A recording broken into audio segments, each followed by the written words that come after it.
il faut azala quand même na beaucoup de respect. Le seul problème est butu moi batu ba lukana. Parce que tout a yebi que Ken Piananda a la responsabilité. Voilà, yo na asiro yebi to travailler ensemble, yebi babilo mso eza ba masolo beleza masolo alo bango na ba caméra te. Yo yebi na asiro yo moko yebi masolo ebele. Donc imanike face à la conscience ya maman responsable que non azana bana parce que lelo soki azoza la manipuler et kozala passe. En tout cas, j'ai les choses à petite sœur, il faut qu'on soigne le langage parce que herbe soit na manike marambane concerné pena mamate. Ozo les sous ozo finga mwana neti prince. Ozo finga prince. Mais ça bien te. Na bino bocha ba famille na katite. Ba vient nga ba mwa mirajabu ba landa be émission ba mona. Bukomi na point ya kofinga na ba mama mais ce n'est pas normal. Mon atie botalelanga Congo température ya maman Rosette la fleur Nadambu. Après avoir défilé là-bas site Pola mais cette fois Congo Température TV. Désormais, suivez-nous sur cette chaîne. Congo Température TV. Congo Température. La patronne Rosette la fleur d'amour, chaîne à solo. Émission religieuse. Théâtre, musique, environnement. Bah, émission sportive. Émission politique, donc nulle part ailleurs. www.congotempérature.com. Pour nous avoir information à temps réel. Congo Température. Et yena mo pepe asika. Ya tobina Congo Température. Bonjour fidèles internautes qui nous suivent partout dans le monde sur www.Congo Température et na mo pepe asika. Merci à Rosette la fleur d'Hambourg. Merci à la patronne Rosette la fleur d'Hambourg qui fait la fierté. Il y a maman tout, il y a Mokili Mobimba, pourquoi pas à Paola Schengen qui est à Londres. Merci à toi. Hello Jemouya, il y a les tout puissants. Merci à Gauthier Bélé, patron des patrons que je confirme, Gauthier Bélé. Merci à toi encore, mon frère qui est là derrière la caméra, Shadrach Disquared. Merci. Nabinonio surtout au Bozu, attention Rolanda, encore votre confrère René Abiri, l'homme à la dernière flèche de Carquois de Jésus-Christ qui tourne autour de l'actualité. Je reçois pour vous aujourd'hui Ken Piana Makizembe Pitopale, qui fut ancien mon patron, Nakatia Fimbu na Fimbu, avec qui te remet un peu solo là, autour de faits où ils ko salema entre le chroniqueur et chroniqueuse, pourquoi pas de la musique congolaise. Merci bien, bonjour Ken Piana. René Abiri, bonjour, bonjour Bandekotou, Baolanda Biso partout, à travers le monde. Merci na Sœur Pauline Lumumba Bambote na yo, vient na Jimmy Belau, na pesi mbote na Adel Djogo Bagou Danger Adel Djogo. Donc Nathalie Neymar, Bagoche Mascotte, Bakoko Arafat, Angel Moussoaili Makizembe, Barife Kisombe, Papi Kelly, tout vraiment Baza Ebele.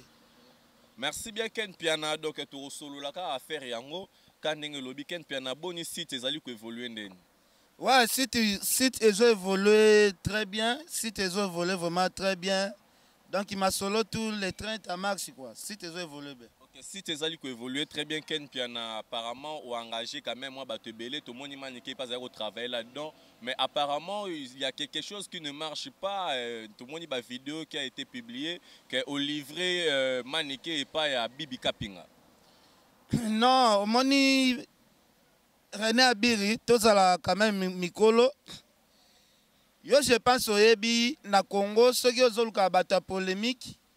Au Ebi bato basala ba polémique. Eza ba biso, eza ba Karine, eza ba Pacho Refi, toza moi clique ya bato o basala ba polémique.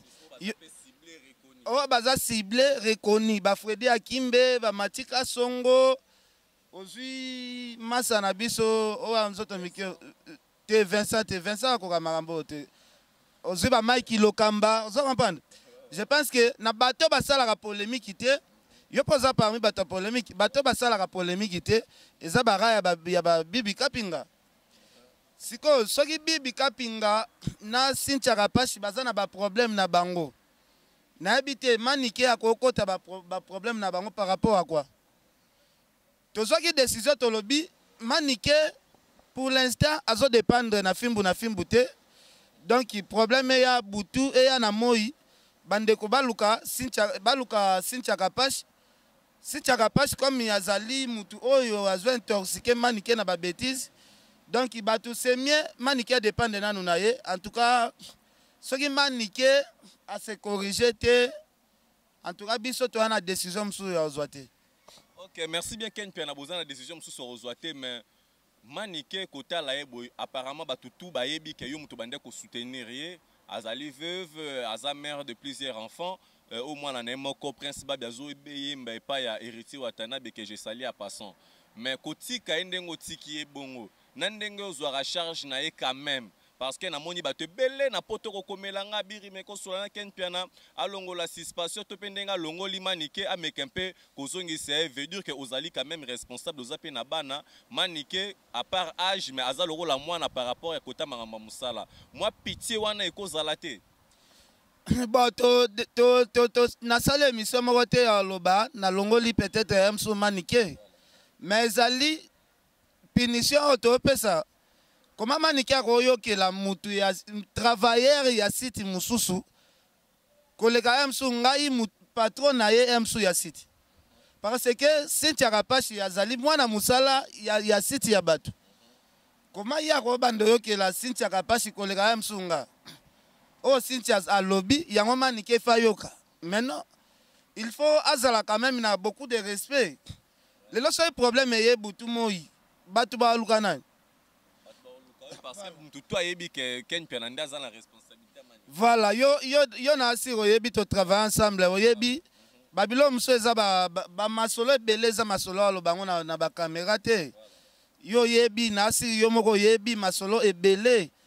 Donc imanike fazala na conscience ya maman responsable que non azana bana parce que lelo soki azozala manipuler et kozala pasi. Et kozala pasi kozala manipuler. Ponga na tinda jamais manike finga mututel. Mais comment batu ya basiti mususu ba manipuler na babuzo babongo. Lelo soki azu problème akoti makala. Bate ba tinde wana ba wanga na e ba wanga na e sikoyo. Ba charge wana ba ber wana tu mokileta la Ken Pia na kaka.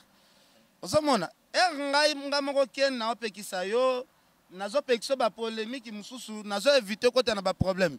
Yo zo kilanga te ba polémique yo sala na ba ser na ba Jaël Show mutuna makolo ezate soki maniki ayo kelanga ko sala jamais polémique na Jaël Show. Lelo ça fait la honte ba marambu Jaël Show azo finga e quand même eza vraiment malamu te yo solo la pena Jaël Show. Mais Jaël Show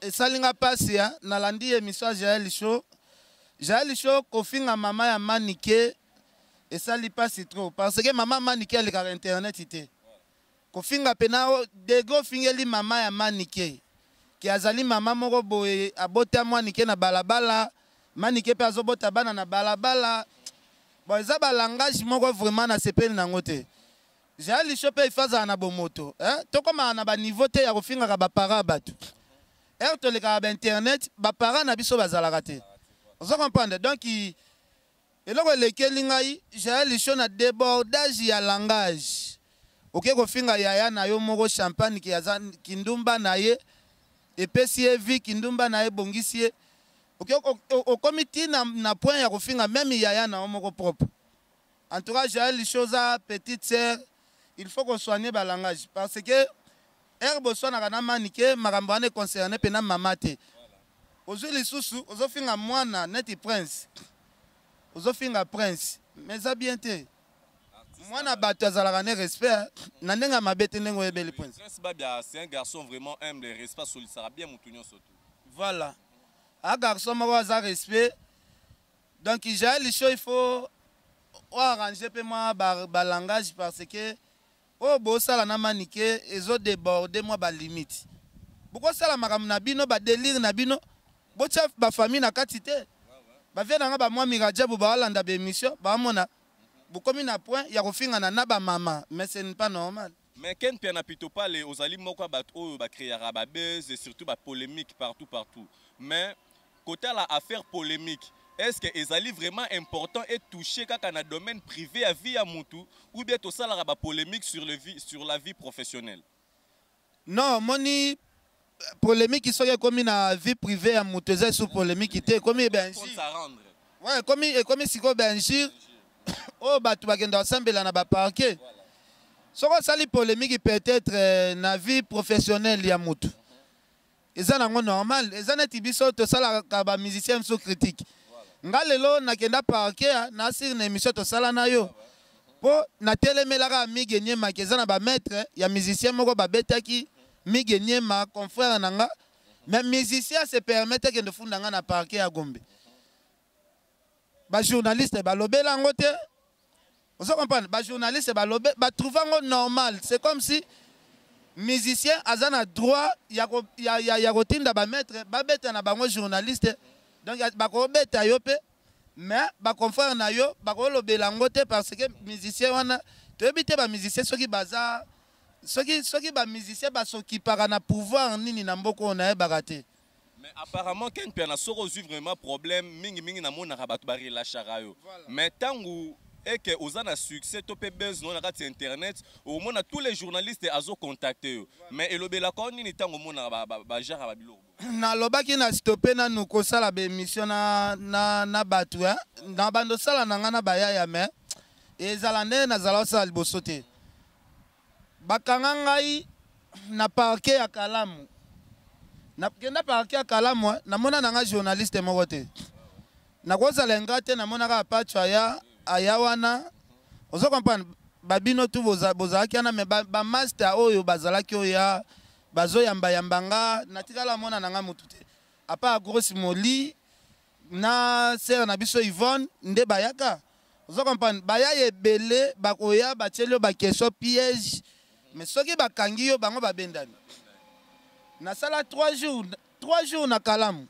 3 jours osola pena baya ozobenga me mutu atikala olakisa présence ni azate na autre chose matanga awat mona grande sœur nanga kufaki je pense que bembezala na bandal est-ce que assistance ata ya mutu ata ko consoler na moni mutu te na moni nanga mutu te siko yebisanga boko pesa raison ni ke ko na bino bimaki nzela mona mama Didier Lacoste et bongo boko tika ebemba mama Didier Lacoste te boye pe na oya ngai mais non nazalaki désolé komona nazalaki vraiment désolé komona batu ba journaliste nyonso bake bembe ya mama Lacoste o yanga ya mwana sœur nanga ba saboter donc en tout cas eza passe ole bolanda ndeko na bino journaliste aza un problème bino tout bosopane pas musicien ozomona te ke bolingo eza te. Mais le rôle ndeti na nini na makambo yango peka ya matanga bato bele pe bazolobete mwa polémique note Weranson ayaki te na kati ya matanga Didier Lacoste mais peut-être omonaki ba présence ya bato bele ba Koffi Olomide na kati ya matanga papa ba Didier ya maman ba Didier Lacoste vient abiso de la forêt aza grand leader ye ko ya matanga il faut ma cortège batipo il fait ça là vous comprenez mais na bavia wenge déjà moko na bango akenda représenter bango eza président Adolphe Dominguez a représenter Jibem Piana a représenter Weranson a représenter ba Didier Marcel bato wana tout yo lingisiko wera ya wana pour kuta na bato mususu il fallait pas kuta na bango et comme makambo bakara pe ma polémique mais non. Merci bien Ken Piana donc to chuté na biso muke na domaine ya côté ya musique Ken Piana to moni au soutenir qui Ibrator au soutenir presque moi musicien belé au soutenir na temps au to moni vraiment ba zo faité bazo zindara ka se ko zinda na kati ya be musique ya Congo yango to moni au soutenir qui Ibrator jusque là aucun résultat na marché pour na Ibrator. Bon, en tout cas, Ibrator, na nous tous salina ye contrat vraiment te. Bon, on a besoin na la Moussa Ibrator wan. C'est bon, on a besoin na la Moussa Ibrator, na la Moussa. Ngana. Panzani na dada, tout le monde a dada qui est na Koffi Central. Bon, adada landile loenge. Adada landine loenge, akena ye bon. Na solana Ibrator, to che penapwa. Ibrator a grand chanteur batu obi kenga azala zo Ibrator na musika mais na yo fana na Ibrator bo Ibrator a grand chanteur donc grand chanteur Mais par rapport à l'objet mission et cité dans notre commune à Souka, toujours revoir kaka, toujours revoir, toujours senga na manike, aluka un peu koyeba ke non azana bana. Vous comprenez? Aluka yeba ke azana bana. Le lot toko za la paix, toko kangele pe mutema. Mais ce qui total charge yazana ngoana, manike ana charge. Vous comprenez? Bazotanga. Azana charge. Il y a des fois azana ba problème belé la kaye. Ce qui azana mutu moko te o azasi manaye o azo soutenir ye azasi manaye. Ba biso to ana biso ne lokote mais assistance ya rapide. Eza nango azala na souci ya bana na ye anandonga azana no muke anandonga kolina ote azala na souci ya bana wana azala vraiment na souci ya bana wana eloko na loba yango wana bavena nga ba Carlos Kabasu Richard Amele bayebi makambo na loba. Merci bien Ken Piana na ngana toutes nos dernières questions par rapport à Héritier Watanabe ba voyage naé au moni yango par rapport à l'ambition, on peut attaquer concernant que non moto na tembe fa beta Paris, fa beta les États-Unis tout consort et que ba voyage na yoana et réussir ou bien réussir. Bon, ngana kota masolo ya Héritier penate parce que comme nango ka lobi solo la team ba songi ba komi trop na kati ya la team wana. C'est que to loba ke na kati entourage ya Héritier Watanabe bandoki pe bazali. Ndoki ya munene azali parce que eza na mwana mwasi moko bokanga date ya lelo te lobi te bokobenga ye attaché de presse ya Fally Ipupa bokanga date ya lelo be émission oyo bo efface yango te na internet lelo te lobi te bokobenga ye attaché de presse ya Fally Ipupa yango na loba yango na zoloba Héritier il faut afungola misu